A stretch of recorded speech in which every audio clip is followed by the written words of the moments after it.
Welcome to AskTechZG, the very first time I'm doing this, answering your questions about some upcoming tech. Let's get right into it with the first question from Mini Fart. Nice name, by the way. Will the Snapdragon 875 chipset be cheaper, unlike this year with the forced adoption of 5G? If so, will it be worth waiting? And also with the implementation of 5G technology. So from what I've heard, no, the 875 will actually be more expensive still than this year's 865. The 865 took a really big jump up from the 855.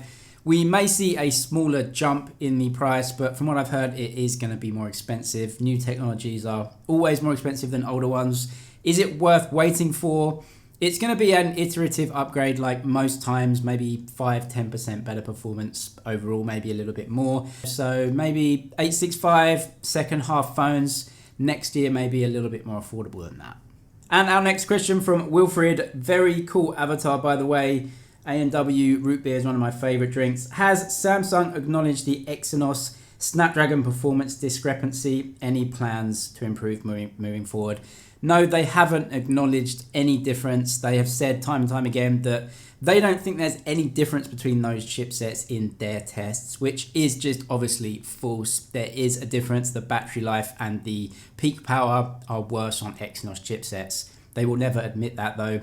What they have admitted through their actions is basically that the 990 is worse. They are trying their best to upgrade the chipset in the upcoming Note 20 series. Lots of rumors saying that they want to put a new chipset in there, maybe called the Exynos 992. Maybe it's upgraded, maybe using 6nm or a 5nm node. Lots of rumors about that. Nothing really confirmed yet, but it looks like Samsung have basically admitted that it's just not good enough. So in the Note 20 series, Snapdragon 865 in those markets, and what should be some sort of improved Exynos chipset in Exynos markets.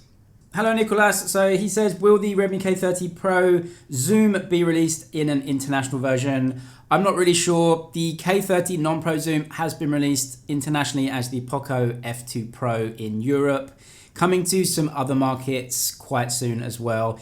Nothing about the zoom version. There are some rumors saying that Redmi are going to release the K30 Pro under that brand name in India. So it may be that actually they will launch the zoom version along with that brand. So yes, it should be coming. There's no reason why they wouldn't launch it, maybe under the Redmi brand. If it's coming to India, then it may come to other markets too. You might have to wait a few months though, and we'll have to wait and see. It may even be rebranded as a Xiaomi Mi 10T. So yeah, there's a lot of options. It should come, but nothing concrete as yet. And we move on to our next question. Does the OnePlus Z have a headphone jack? We don't know for sure right now. We do have some leaked renders of the device from OnLeaks, who is incredibly reliable with CAD renders, and those leaks don't show any headphone jack. So we may assume that it won't have one. The 8 and 8 Pro don't have one either. The reason for this is because OnePlus look to be launching their TWS Buds along with the OnePlus Z in July. And so it would make a lot of sense for them to take away the headphone jack, but give these buds as well. So I would say probably not, but I guess we'll have to wait and see to find out. And our next question from Mir Yaqub Ali, any new details on Vivo X50? Yeah, so the X50 series, the X50, X50 Pro launching very, very soon in China. The X50 Pro looks like a really good phone. It looks much like the OnePlus 8 or 8 Pro. Similar design. I guess you expect that from Vivo and Oppo. They have a lot of similarities, but really good design, 90 Hz screen. And the main event is that camera on the back with the gimbal stabilization, which stabilizes the entire camera unit, not just in like 2D with up, down, left, right, like usual stabilization, but it can move in every direction, which is a really, really interesting feature.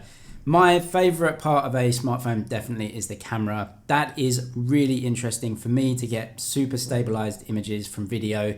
We don't really know how it works yet though. Is it really going to make a difference, or is processor power actually the main differentiating factor? The phones will have Snapdragon 765G chipset, so mid-range phones. Is that going to hinder the phone? We don't know. Really good looking phones though, and launching very soon. I hope to feature them on the channel. And we move on with Jitendra Chowdhury. What are your thoughts on the OnePlus 8 Pro color filter camera? I think it's a bit of a boo-boo for OnePlus, to be honest. It's a really strange addition to the camera unit in general. Just to have a color filter camera for a flagship phone. You can get those effects from software as well. So yeah, I think it's a bit of bad press for OnePlus. They shouldn't really add weird cameras like that anyway. A macro camera or a depth sensor would have been a better option. But yeah, taking it away from Chinese already, and outside of China, they're going to be changing it. So I think it's a little bit of a bad press, but I think overall people will forget very quickly, and they're going to be changing it up soon. So I guess you won't be able to see through people's shirts in a couple of weeks' time. Is it coming? OnePlus 8T Pro. According to a product manager from OnePlus, he sent a post out saying that they weren't planning on upgrading the Pro version this year in a OnePlus 8T Pro. We don't really know what's happening. They've just ended their relationship with McLaren. So the CEO's also come out and said, actually, they are going to focus more on some more affordable devices. So yeah, it looks like maybe no Pro version. Maybe they'll do something different. I think there's a lot changing in the world of OnePlus. We might get some more devices, some more affordable devices. We'll have to wait and see, but according to that product manager, it might not be an 8T Pro this year. We might get something new, something different. I guess we'll have to wait and see. Aruna Pamar, I really want Xiaomi to transform the Mix brand into more and more complete flagship like Oppo has done with the Fine series. One Mi series flagship for spring, Mix flagship for autumn. What is your stance on it? Yeah, so we got that information directly from Xiaomi earlier on in the year. Lu Weibing, who now runs Xiaomi for mainland China, he basically explained that that is what they wanted to do. Have two flagships each year, so one in the spring, one in the autumn, to compete with Samsung and Huawei, who do exactly the same thing. For right now, we don't really know any more plans apart from that, but the rumors in China suggest that there's a Mi 10S possibly, or a Mix, maybe both of those coming out, which should be really high end. Xiaomi are working on a phone with 120 Hz refresh rates and some high end specs. So yeah, Xiaomi have said they wanted to do that, and there are some rumors saying that the hardware is getting tested right now. So yeah, it looks promising. I'm really excited for like a really high end Mix product. So yeah, watch out for that. It should be coming in some form. But man, nice name, dude. Any news about Redmi 10X Pro 5G being global? Absolutely none right now. They haven't even been released in China yet. That is tomorrow when they officially go on sale. And by the time they get outside of China, it may be rebranded, may go into Poco, something like that. No news as yet, but we'll find out in time. And that is it for your first episode of AskTechZG. I hope you liked it and it was valuable to you. If you did, give it a thumbs up and maybe we'll do some more. But that is it for this one. Subscribe for all the latest tech news and videos. That's it for now. I'll see you in the next one.